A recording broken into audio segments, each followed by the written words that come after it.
자, 지난 이틀 동안 파월 의장의 상하원 연설이 있었습니다. 이 자리를 통해서 경기 침체가 나타날 수도 있다는 그런 발언도 있었고요. 또 반면에 긴축을 버틸 만큼 경제는 튼튼하다 이런 발언도 있었고요. 다양한 발언들이 있었는데, 자, 이런 파월 의장의 말 속에서 우리가 꼭 알아둬야 될 투자 포인트는 무엇인지, 그리고 이런 시장에서의 투자 대응은 어떻게 하는 것이 현명한지 이분과 함께 자세하게 이야기 나눠보겠습니다. 86번가 정광우 대표 함께 하겠습니다. 어서 오세요. 네, 안녕하십니까. 네, 안녕하세요. 일단 그 상하원 연설에서 여러 가지 이야기들이 나왔고, 저의 마음을 좀 자극시켰던 거는 강력한 긴축을 하더라도 경제는 좀 버틸만 하다라는 멘트가 저한테는 와닿았었는데, 오히려 시장에서는 아니다, 이번에는 경기 침체를 시인한 거다라는 이야기 또 와닿았다고 하고, 좀 우리가 어떤 얘기에 좀 집중을 해봐야 될까요? 네, 그 시장에서 말하는 것처럼 사실상 이번에 파월 의장이 경기 침체 가능성을 인정한 것이다. 그쪽에 좀 저희가 방점을 찍어야 되지 않을까라고 생각을 합니다. 다만 이제 그런 부분이 있습니다. 저희가 지금까지는 파월 의장에 대해 가지고서 그다음 연준 통화 정책에 대해서 굉장히 많이 집중을 해왔습니다. 그런데 사실상 지금부터는 침체가 정말로 온다라고 했었을 때에는 통화 정책이라는 것 그 자체보다는 경기를 이제는 더 봐야 되고, 네. 그래서 중앙은행이 여전히 이제 어떤 이야기를 하는지가 중요하기는 하지만 그보다는 정말로 경제가 어떤 식으로 흘러가게 될 것이냐, 그것을 보여야 되는 시기가 아닌가, 더 중요해졌다라는 부분이고요. 그러면 아무래도 글로벌 경제에서 제일 크게 차지하는 부분이 미국이고, 그러면은 미국에서 제일 GDP에서 3분의 2 이상을 차지하는 큰 부분이 소비이다 보니까 우리가 과연 미국의 소비가 이 정도의 높은 인플레이션을 잘 견뎌내고 있는가, 계속해서 소비의 모멘텀이 있는가, 이 부분을 살펴봐야 하는 시기라고 생각을 합니다. 그래서 미국의 소비 쪽에 대해 가지고서 좀 눈여겨보셔야 되는 부분이 있고요. 근데 사실 지금 데이터 자체는 좋지가 않습니다. 소매 판매가 최근에 나온 데이터가 예상보다 좀 많이 안 좋게 나왔었던 그러니까요. 부분이 있고요. 네. 예, 그다음 두 번째는 그러면은 그 소비 자체에 대한 좀 선행 지표 같은 것들은 없느냐, 그게 궁금하실 텐데, 미국으로 보시면은 아무래도 부의 효과라는 게 작동을 하기 때문에 자산 시장, 네. 특히나 부동산 시장에 대한 부분이지 않을까라고 생각을 합니다.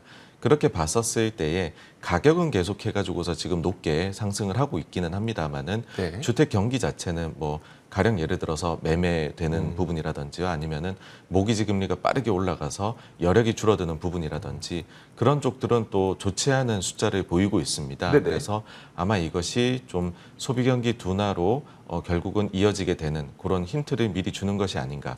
예, 그리고 마지막으로는 이쪽으로 연결이 또 될 수 있는 부분이, 미국의 경우에는 사실 생산 설비가 그렇게 많지가 않습니다. 네네. 그래서 소비가 많이 증가할 때에는 수입이 많이 증가를 하게 됩니다. 네. 그래서 오히려 미국은 무역 수지가 적자가 많이 날 때 경제가 좋다라고 그쵸. 할 수 있는데, 지금은 수입 자체가 좀 줄어들고 있고 예상보다 더 줄어들고 있는 모습이 최근에 목격이 되고 있습니다. 혹시 그러면 예. 이 수입이 줄어드는 게 공급망 이슈 때문에 줄어드는 걸로 지금 분석이 되고 있나요? 아니면 실제로 소비가 좀 다소 경직되면서 수입이 줄어드는 걸로 판단되고 있을까요?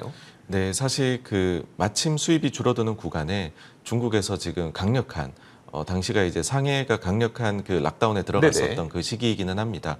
그런데 3월까지만 보아도 대단히 수입이 많이 증가를 했었고요. 그 자체가 나타났던 게 GDP에서 그렇죠. 예, 순수출에서 마이너스가 크게 나왔는데 4월 달에는 그게 반전이 강하게 되었습니다. 그래서 단순히 공급망으로 볼 수준이 아니라 요거는 조금 구조적인 부분이 있는 것이 아닌가. 그리고 플러스로 수출은 조금 반대로 증가를 했습니다. 네. 그 말은 미국 내에서 원래는 쓸 것도 부족해서 수출을 못한다, 그렇게 얘기를 했는데, 그 물량이 나온다라는 것은 반대로 해석을 해보면은 미국 내에서 소비가 조금은 둔화되고 있는 것이 아닌가. 네, 그렇게 생각이 됩니다. 원래 수입이 많고 수출이 적어서 만성 적자를 기록하는 게 이제 미국의 경제 특징인데, 좀 그게 약간 역전되는 현상이 이게 계속 이어질지 모르겠습니다만 일단 관측은 됐다는 거네요. 예, 맞습니다. 알겠습니다. 자, 그런데 이제 이러다 보니까 결국 그 글로벌 IB들이 성장률 전망치를 하향 조정하면서 경기 침체 확률은 계속 높여잡고 있어요. 자, 그렇다면 이런 상황은 증시의 바닥 찾기에 굉장히 오랜 시간이 걸릴 수밖에 없다는 걸 증명하는 걸까요? 아니면 좀 다른 걸까요? 네, 원래 이제 금리를 인상해 나가는 시기에 네. 그 뒤에 경기 침체가 왔던 경우가 상당히 많습니다. 네. 다만 이제 이번에 금리 인상을 해 나갈 때에는 과거에 그런 식으로 해서 침체가 왔던 것을 계산을 해보니까 30개월 이상이 평균 걸리더라. 그래서 금리를 올려 나가지만 뭐 2024년 말이나 25년 정도의 침체가 예상이 된다. 그러니 지금은 괜찮다라고 일단은 생각을 했었거든요. 네네. 그런데 생각보다도 뭐 물론 전쟁이나 이런 것들도 영향이 컸을 거라고 생각합니다만은 경기 모멘텀이 빠르게 줄어 들어갔었고요. 네. 그래서 당장에 이제 올해 이제 과격하게 예상하는 것들은 올해 아니면 내년 정도에는 침체가 오지 않겠느냐라고 이야기를 하고 있습니다. 그래서 일단은 얘기가 나온 것은 마일드한 침체, 좀 약한 수준이지 않겠느냐라고 주요 IB 중에서는 처음으로 올해 침체 가능성을 이제 노무라 증권에서 인정을 했고요. 그 다음에는 심지어 연준 내에 있는 뉴욕 연은에서도 이코노미스트들의 분석 자료에 따르면은 올해와 내년에 이제 뭐 그렇게 크지는 않습니다. 근데 네네. 0%대 마이너스 성장을 역성장을 이야기를 한 거거든요. 그러니까 이거 자체가 아직까지는 조금 침체가 길어진다라는 생각은 하지 않고 있는 걸로 보입니다. 그렇지만은 투자자들은 믿기가 어려운 것이죠. 왜 네네. 그러냐면 지금 이번 긴축에서 너무나도 전망이 파월 의장도 그렇고 틀려오다 보니까는 지금은 얕은 정도의 침체라고 이야기를 하지만 결국은 이게 깊어질 수도 있는 것 아니냐. 네. 과거에 인플레가 높았던 70년대 이럴 때처럼 그러니까 그 부분에 있어 가지고서 의구심을 조금은 해소를 해 주어야지 투자자 입장에서는 그때가 이제 진짜로 주식시장 바닥이 나오는 시기이지 않을까 봅니다. 알겠습니다.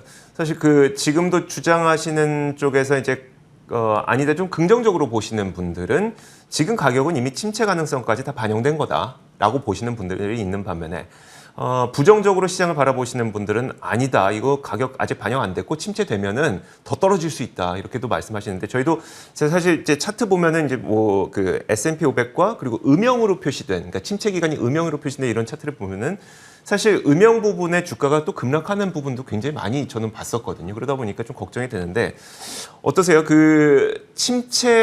침체까지도 그러니까 마일드한 침체 이 정도까지도 이미 시장에 반영된 것 같으세요? 어떠세요?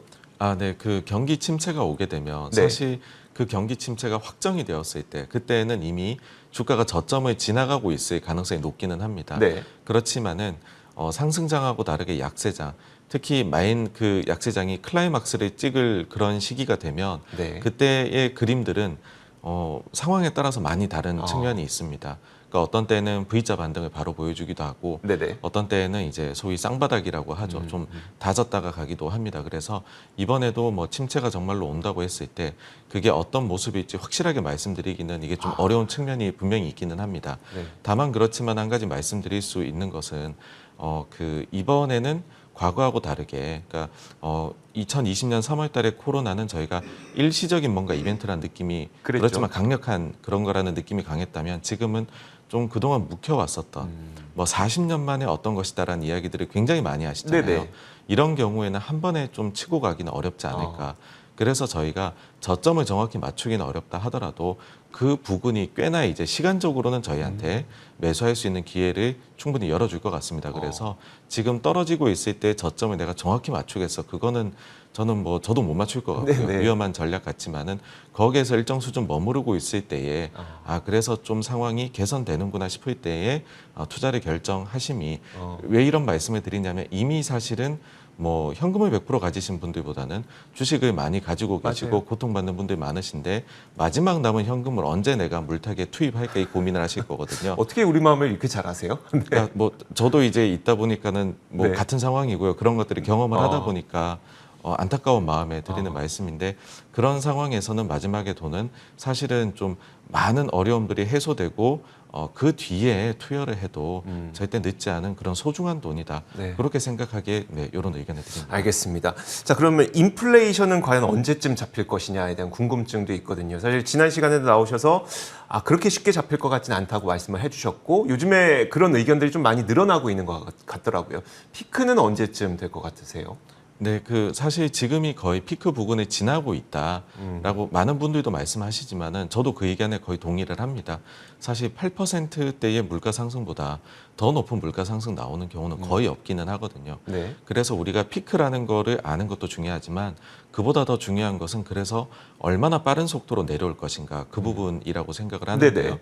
지금 이제 좀 걱정이 되는 것은 그동안에는 유가 같은 것들이 처음에는 많이 올랐다면 그 뒤에는 사실 이 소비자 물가에서 많은 부분을 차지하는 게 뭐 주거 관련된 비용이라든지 헬스케어라든지 이런 것들이 있습니다. 근데 이런 부분들은 한번 올라오기 시작을 하면 내려가는 게 좀 쉽지가 않은 경향들이 있는데 이 부분들이 밑에서부터 올라오고 있는 이 두 개를 합치면은 미국에서 CPI 구성 요소에서 40% 정도가 되거든요. 네. 근데 이 요소는 집값에 후행하는 경향을 보이는데 집값이 지금도 올라가고 있으니 네. 주거비 상승은 지금 아직까지도 멈추기 어려운 것이 아닌가. 그러면은 꽤나 경직적으로 높은 상황에서 머무를 개연성이 있다. 그래서 이 부분이 빨리 내려올 거를 기대를 만약에 과도하게 가지신다면 좀 실망을 하실 거고 인플레는 뭐 그래도 내려오기는 하더라도 꽤 높을 것이다라는 거를 좀 기본 가정에 깔고 투자하셔야 된다고 봅니다. 알겠습니다. 피크를 지나는 것 같긴 합니다만 그래도 내려오는 속도는 좀 천천히 진행될 가능성이 높다.